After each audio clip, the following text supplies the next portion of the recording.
Once upon a time, there was a sweet little girl who lived in a small village. Everyone loved her because she was kind and cheerful.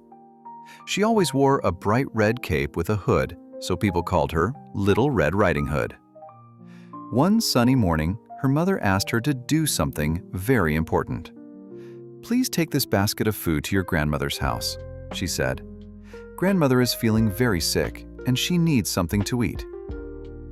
Little Red Riding Hood nodded and smiled. "I will take the basket carefully and visit her right away," she said. Before she left, her mother warned her, "Remember, do not talk to strangers and stay on the path through the forest."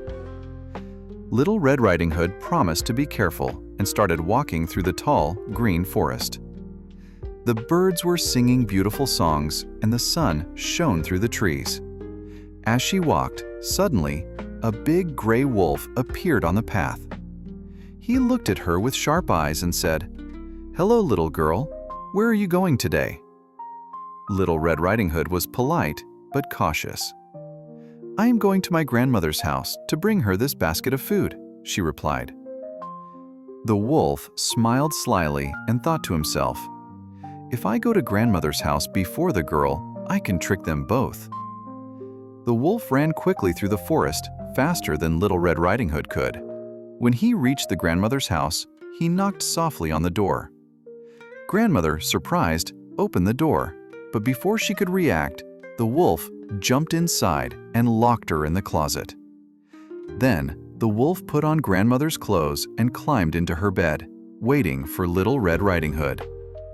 Soon after, the little girl arrived and knocked on the door. She went inside and saw the wolf in grandmother's bed. "Grandmother, what big eyes you have," she said. "All the better to see you with," the wolf answered. "Grandmother, what big ears you have." "All the better to hear you with," said the wolf. "Grandmother, what big teeth you have." "All the better to eat you with," the wolf shouted and jumped up. Just then, a brave hunter who was passing by heard the noise and rushed inside. He chased the wolf away and opened the closet to free the grandmother. Little Red Riding Hood and her grandmother hugged happily. From that day on, Little Red Riding Hood promised to always stay on the path and never talk to strangers.